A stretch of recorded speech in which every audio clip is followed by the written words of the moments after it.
किंवा 93 साली पहिल्यांदा गोपीनाथ मुंडे साहेबांनी पवार साहेबांवर आरोप केला, तेव्हा रात्री 3 वाजता पोलिसांची बैठक घेऊन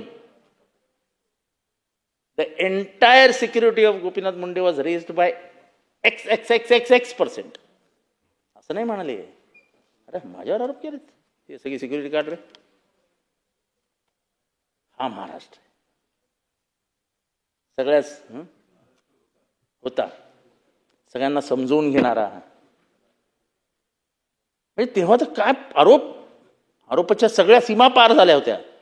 पण कटुता म्हणजे सकाळी आरोप केल्यानंतर संध्याकाळी ऊस कामगारांच्या प्रश्नावरती तेच पवार साहेब, तेच गोपीनाथ मुंडे हसत हसत बाजूला बसून रात्री 1 वाजता निर्णय दिला आणि त्या ऊसतोड कामगारांचा प्रश्न सोडवला. हा माझा महाराष्ट्र कुठे नेऊन ठेवला तो महाराष्ट्र.